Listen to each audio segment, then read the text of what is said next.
have been telling me that this is one of their favourite events, and they're working with some of their favourite colleagues, they tell me. So why do we like it, and why do we think this is important? Well, basically, we know, and you know, that SMEs are the backbone of the European economy. So you are the key to growth and jobs in Europe, to more growth and jobs in Europe, and it is all about growth and jobs. One of the biggest issues that SMEs face is access to finance. And SME access to finance remains difficult, and the Commission, and in particular Jonathan Hill, is working very hard on this. I think that Jonathan Hill would be mortified, Deirdre, if I go back and tell him that you think he is expansionary and visionary. I think it's not what he's aspiring to do. But let's see if after the end of what I say, the audience agrees with you or not.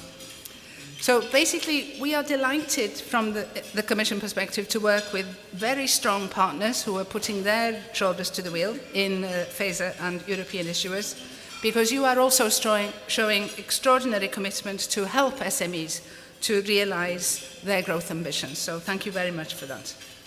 So this ceremony, this event, was initiated in 2013. I think that the economic context was much more difficult then than it is now, actually. And the aim then, as it is now, is to highlight what can be achieved by the SMEs who have raised money on public exchanges through IPOs. So every company here tonight is a role model.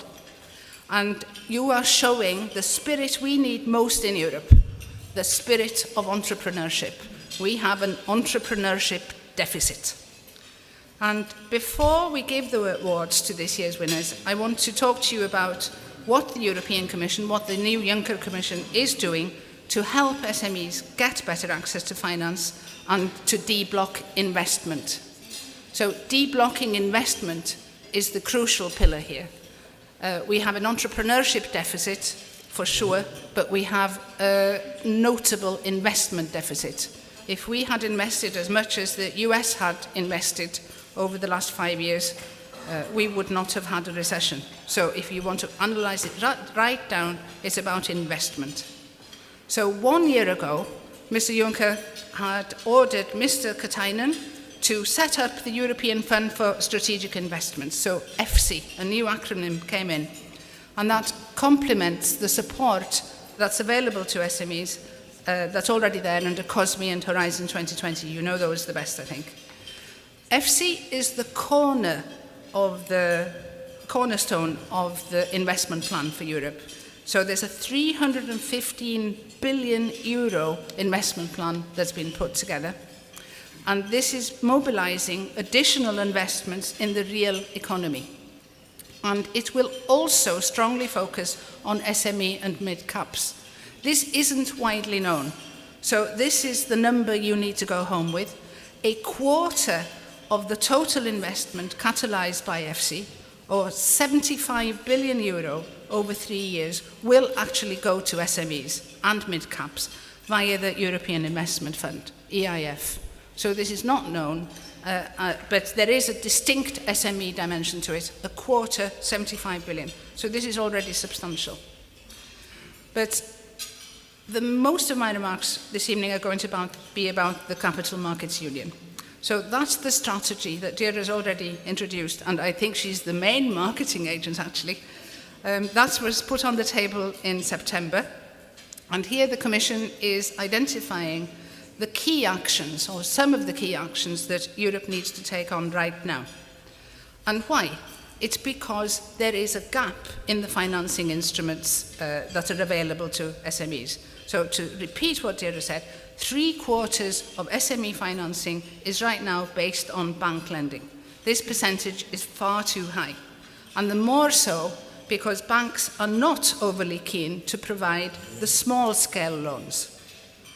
So in 2014, another figure for you, 1/3 of European SMEs did not manage to get the full bank loan they applied for. And for startups, the situation is even worse. So we really, really have to ensure, if we want more startups and more SMEs to create more growth and jobs, we have to have other sources of finance available in Europe. So this is the gap. We have the huge gap. What's the size of this gap? Mid-sized companies receive 5 times as much funding from capital markets in the US than they do in the EU. 5 times more. So that's the benchmark. If venture capital markets in the EU were as deep as they are in the US, we could have seen an additional 90 billion euro funding to our industry over the last 5 years. And then something which is perhaps a little bit controversial.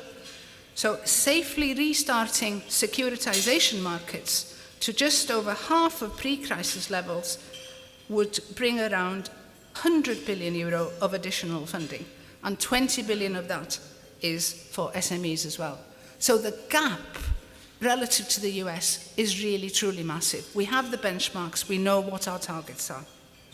So this is why the Capital Markets Union has 3 main objectives. So we want to support growth by ensuring businesses have more funding choices at different stages of their development. We want to help provide more options for savers and investment. That's the other side of the coin.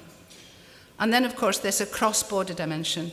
We want to enhance cross-border investments by tackling barriers to the movements of capital. So we will be proposing new rules on securitization. So this is the mechanism, the much discredited mechanism, but we have to make it nicer this time. The mechanism where we pool loans or assets, like SME loans, to transform them into tradable securities.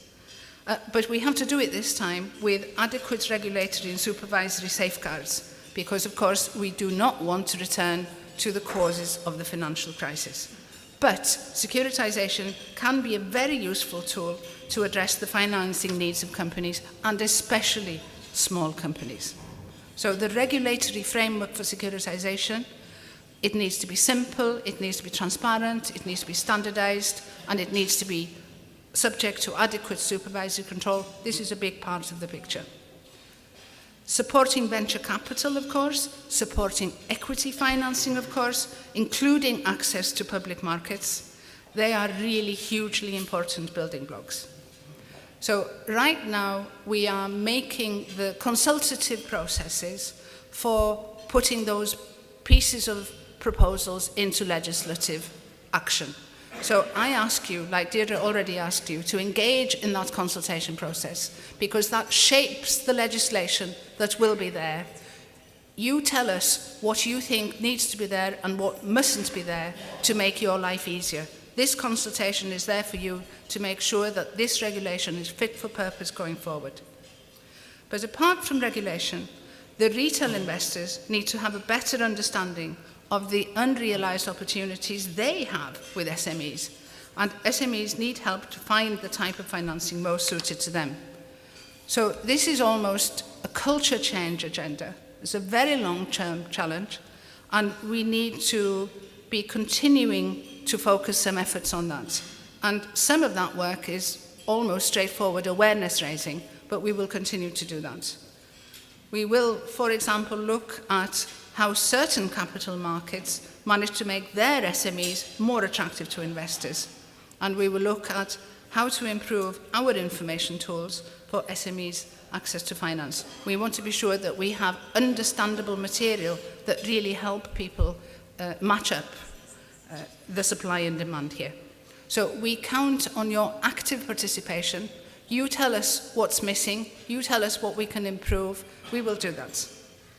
So, ladies and gentlemen, I don't know so much about expansionary and visionary, but I am 100% sure that access to finance to SMEs is really at the heart of the EU agenda.